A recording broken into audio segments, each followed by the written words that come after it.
अहो काय परमार्थ लिहून त्यात काय माहिती. या अपंगाचं तर फार कंटाळा आलाय मला. या वयात तर तुम्ही सोबतच आहेत माझ्या. काय ते उपयोग काय आहे कवितांचा? अगं अभंग नाही चुकलं माझं. कविता नाही अभंग का काही म्हणतात नाही त्याला. विसरलेच म्या. पण तुम्हाला समजायला सांगून ना इथले म्या. बुवांच्या नादी लागू नका. पण नाही बुवांनी ते टाकले नव्हतं रुपयावर. आता तुम्ही ते टाका. पांडुरंग पांडुरंग पांडुरंग पांडुरंग पांडुरंग आता एवढं बोलते मी. आता रे तुझ्या भक्ताला काही फरक पडते गप्पा. योग्य चिपळा घेऊन बसलाय खंड. अवले अगं अवले कशासाठी हा आटापिटा? हा टाळ चिपळ्यांचा गजर पांडुरंगाचं दर्शन घडवतो हे तुला दिसत नाही का ग? हा मला समजलं. म्हणे पांडुरंग दिसतोय. उजेड पडले त्या काळाचा. बस करा हे भजन कीर्तन ऐकायला धरला. तुमचं काय चला निघा.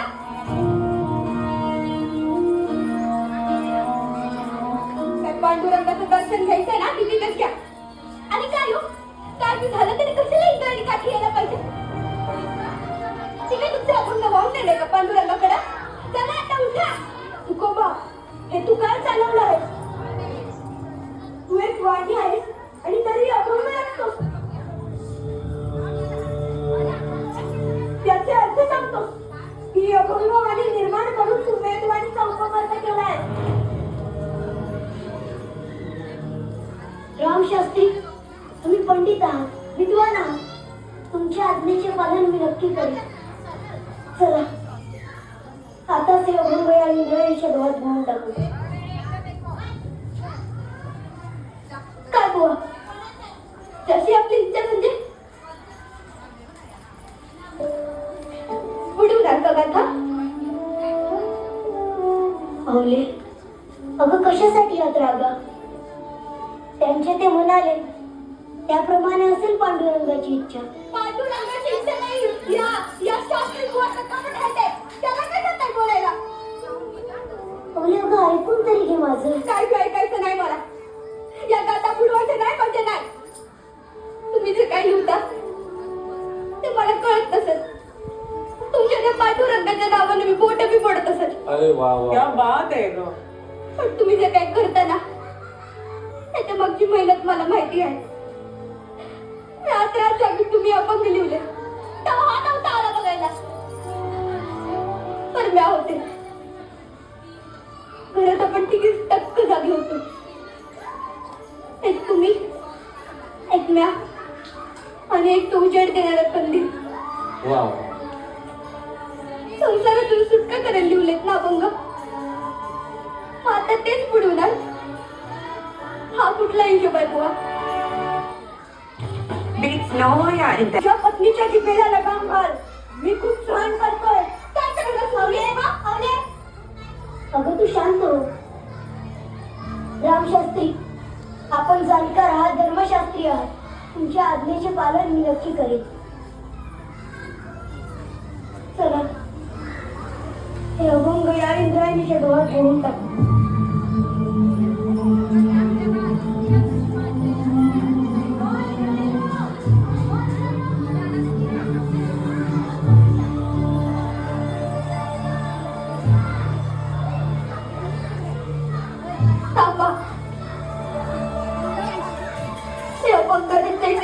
उपाशी राहिला.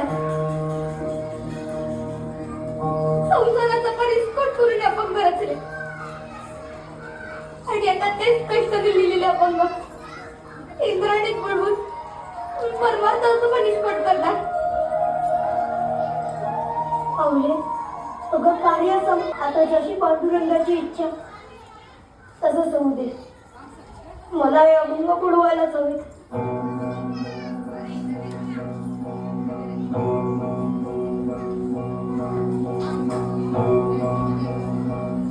पांडुरंगा हे अभंग मी या डोळ्यात सोडतोय. त्याचं दुःख नाही मला. माझ्या डोळ्यात हे अश्रू आहेत. ते वियोगाचे. झालं वियोग एपुटी, अशी अवस्था आहे माझी. कारण या अभंगात दडलेलं तुझं गोड रूप यापुढे मला कधीच दिसणार नाही. पांडुरंगा, मी अहोरात्र तुझं चिंतन केलं. हे अभंग मी या डोहात अर्पण करत नाही, तर साक्षात मला दिसलेलं तुझं रूप या डोहात अर्पण करत आहे.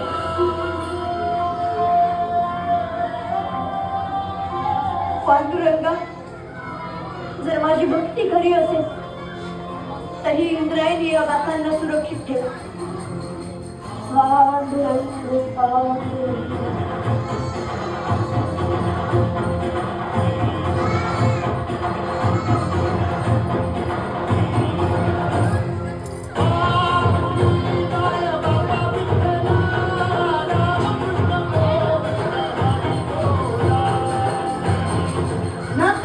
पोटासाठी चिंता आहे त्या संचिता, माफ लागू दृष्टीने घालावी परमार्था नाही.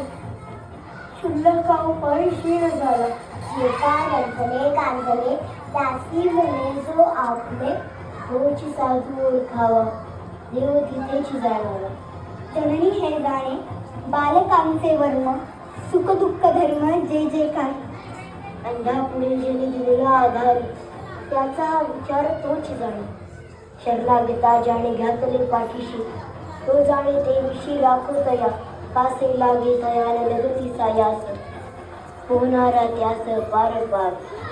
चुका म्हणे जीव विठ्ठलाच्या हाती, दिला त्याची गती तोच जाणे. हो तो बघ.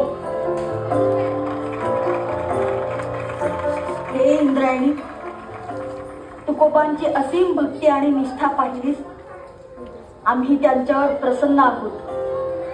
तुकोबांनी गाथा केवळ कागदावर रचली नाही, तर जनमानसात रुजवली. खरंच अणुनिर्णयात ठोकडा, तुका आकाशा एवढा.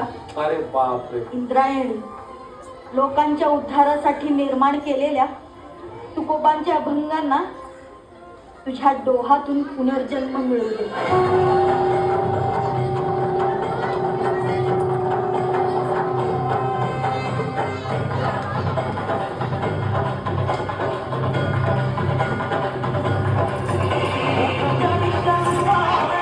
किती छान.